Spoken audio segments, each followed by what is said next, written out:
मेरे प्यारे दोस्तों, अभी मैं आपको अकबर की धार्मिक पॉलिसी नीति के बारे में बताना चाहता हूँ। इसके पहले मैंने अकबर के राजपूत पॉलिसी के बारे में भी काफ़ी कुछ अपने पहले वीडियो में बताया है। तो आज हम देखेंगे कि अकबर की रिलीजियस पॉलिसी क्या है। सबसे पहले ये हमें उस समय और परिस्थिति को देखना होगा जिस समय अकबर पैदा हुआ था। अकबर के पैदाइशी साल 1542 ईस्वी है और उसके ग्रैंडफादर बाबर थे जो सेंट्रल एशिया के फरगना प्रांत से आते थे और उन्होंने 1526 में प्रथम पानीपत के युद्ध में इब्राहिम लोदी को हरा करके दिल्ली का तख्त हासिल किया था। तो जिस परिस्थिति में और जिस काल में अकबर पैदा हुआ वह एक विचारणीय प्रश्न है कि उस समय में उन्होंने बहुत दूर अंदेशी के तहत अपने साम्राज्य को सुगठित और संगठित करने के लिए धार्मिक पॉलिसी को अपनाया और इसका प्रभाव ये हुआ कि आगामी 200 वर्षों तक मुगलों ने इस हिंदुस्तान पर शासन किया। तो दोस्तों, उनकी धार्मिक पॉलिसी क्या थी इसके बारे में हम सबसे पहले आपको बताना चाहते हैं कि अकबर के जो ग्रैंडफादर में बाबर थे वो कट्टर सुन्नी थे, कट्टरवादी थे।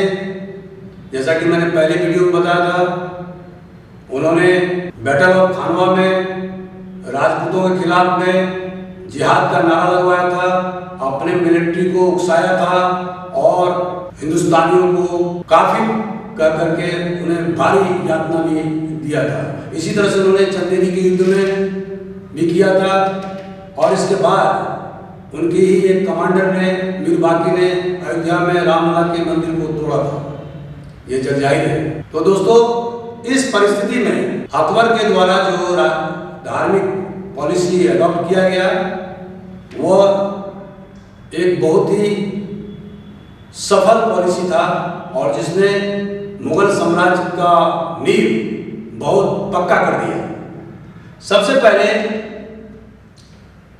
अकबर ने 1562 में भारमल की पुत्री जो कि आमेर के राजा थे, जो आजकल जयपुर बोला जाता है, उनसे शादी किया और उसके बाद उन्होंने सबसे पहले यात्रा कर, जिसको कि पिलग्रिम टैक्स बोलते हैं, उसको उन्होंने एबॉलिश किया, उन्होंने समाप्त कर दिया। यह पिलग्रिम टैक्स केवल हिंदुओं पर लगाया जाता था। बाबर ने स्टाम्प ड्यूटी मुसलमानों पर तो नहीं लगाया लेकिन हिंदुओं पर लगाया था। अकबर ने उसे भी समाप्त कर दिया। उन्होंने किसी प्रकार का कोई भेदभाव नहीं रखा। इसके अतिरिक्त उन्होंने जजिया टैक्स, हालांकि इस टैक्स की मात्रा बहुत ज़्यादा नहीं होती थी, केवल 2.5% होती थी, लेकिन इस्लामिक वर्ल्ड में गैर मुसलमानों पर यह टैक्स लगाया जाता था और इससे डिस्क्रिमिनेशन, भेदभाव की भावना उत्पन्न होती थी। अकबर ने इसके बाद में जजिया टैक्स समाप्त कर दिया और इससे हिंदुओं को काफी राहत महसूस हुआ। इसके अलावा उन्होंने जो मैट्रिमोनियल एलायंसेस किया था, जो वैवाहिक संबंध किया था, उसमें राजपूत राजकुमारियों के साथ में शादी किया था। उनका पुत्र जहांगीर ने भी शादी किया था। तो उन महिलाओं को अपने हरम में उनको धार्मिक स्वतंत्रता दी गई थी और उन्हें किसी प्रकार से कन्वर्ट होने के लिए या धर्मांतरण करने के लिए विवश नहीं किया गया। वो उसी तरह से अपने धर्म को पालन करते थे जैसे मुसलमान औरतें इस्लाम को पालन करते थे। ये उस जमाने के हिसाब से बहुत बड़ी बात है। दोस्तों, 1575 ईस्वी में अकबर ने एक इबादत खाना फतेहपुर सीकरी में, जो उनका दूसरा राजधानी था, वहाँ शुरू किया था। यह इबादत खाना कोई पूजा स्थल का जगह नहीं था, बल्कि उन्होंने विभिन्न धर्मावलंबियों के जो बड़े धर्मगुरु थे जैसे क्रिश्चियनिटी मैंने ईसाई, यहूदियों और हिंदुओं तथा मुसलमान मैंने इस्लामिक जो थियोलॉजियंस थे उनको वहाँ पर बुला करके और वहाँ पर उनसे रिलीजियस डिस्कोर्स में बातचीत की जाती थी। और अकबर ये पता लगाने की कोशिश करता था कि किस धर्म में क्या क्या विशेषताएं हैं, क्या किसी धर्म में कोई ऐसी चीज़ें हैं जो दूसरे में नहीं हैं।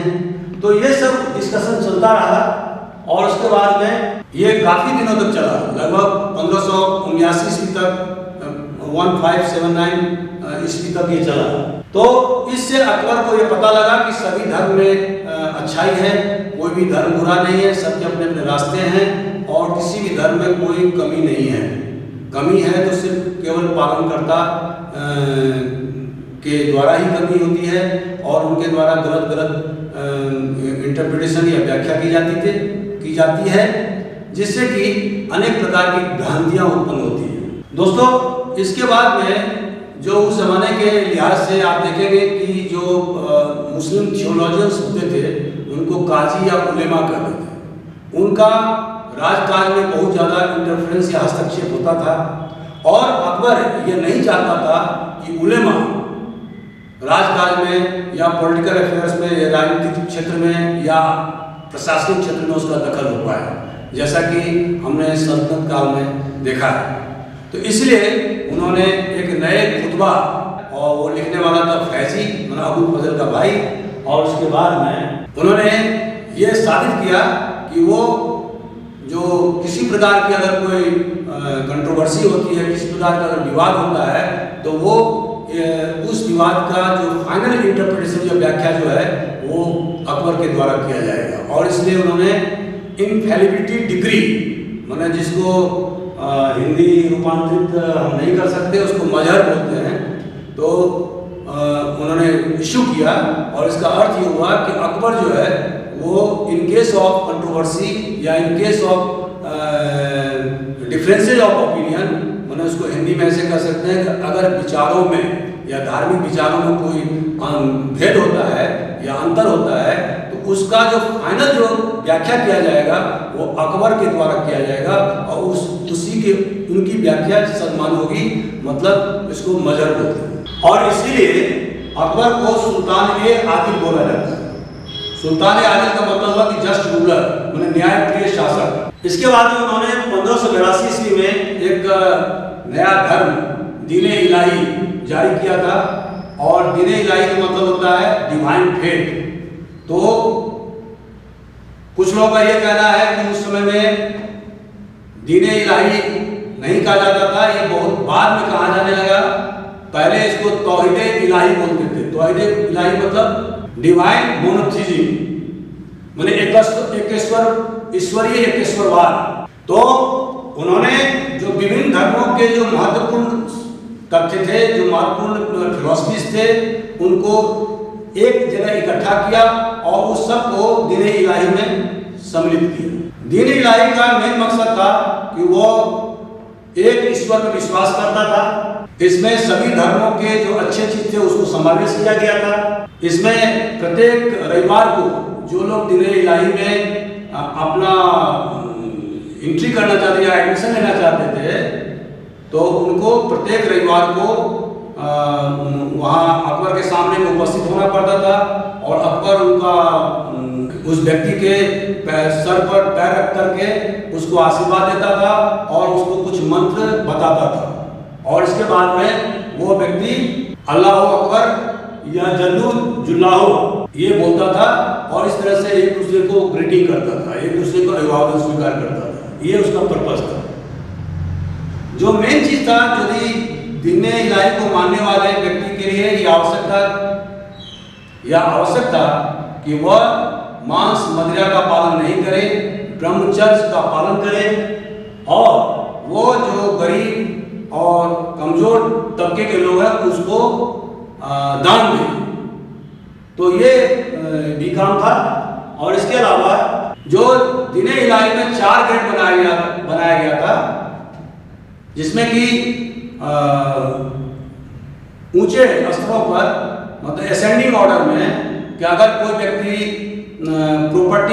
करता है, या कोई अपने जीवन को दान करता है, या कोई अपनी प्रतिष्ठा अपना ऑनर को दान करता है, या कोई व्यक्ति अपने रिलीजन को दान करता है, तो सबसे जो ऊंचे जो जिसका कद था दीन इलाही में, जो उनके जो अनुयायी थे, उसमें जो अपने धर्म को भी परित्याग कर देता है, तो उस व्यक्ति को सबसे ज्यादा ऊंचा ओहदा प्राप्त होता है। ये दुख की बात है कि दीन इलाही चला नहीं और ये बहुत प्रकार के भ्रांतियों का शिकार हो गया। बदामी तो यहाँ तक कहा कि जो उसका बहुत बड़ा, अकबर का बहुत बड़ा क्रिटिक है, उसने कहा कि अकबर तो अपना एक नया धर्म चलाना चाहता था। लेकिन जो समसामयिक जो इतिहासकार हैं, उनका ये कहना है कि अकबर कोई नया धर्म नहीं चलाना चाहता था, वह एक इंसानी कामिल बनना चाहता था। इंसानी कामिल मतलब परफेक्ट मैन, मतलब पूर्ण तरह से पूर्ण व्यक्ति, जिसको आप हिंदी में बोल सकते हैं, वो बनने की कोशिश कर रहा था। हालांकि दीन इलाही सक्सेसफुल नहीं हुआ, और जो इस्लामिक थियोलॉजियंस थे वो बहुत ही कट्टर उस जमाने में होते थे, और उन्होंने अकबर का अनेक प्रकार का बुराई करना चालू किया, तो वो सक्सेसफुल नहीं हुआ। लेकिन इसने एक नया वातावरण क्रिएट कर दिया, जो कि सहिष्णुता का वातावरण था, जो मुगल साम्राज्य के लिए, जो नया मुगल साम्राज्य को स्थापित किया था, उसके लिए एक बेहतर प्रयास था।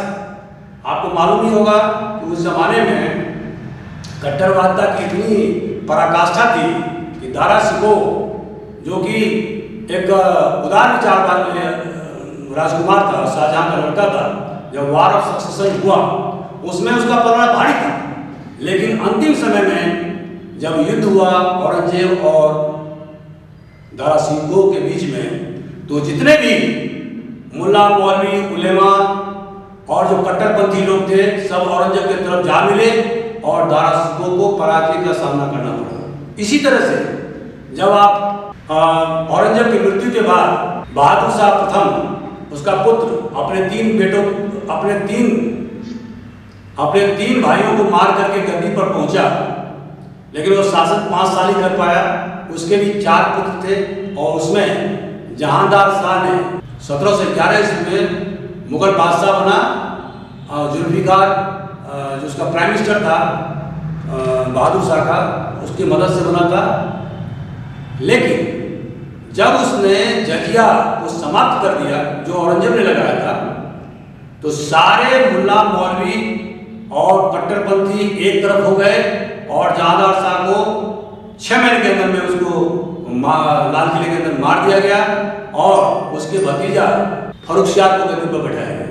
तो दोस्तों, इस माहौल में जहाँ पर कि कट्टरपंथियों का, उलेमा का, काजी का बोलबाला था, वहाँ पर इस प्रकार का प्रयास करना एक बहुत ही सराहनीय कदम था।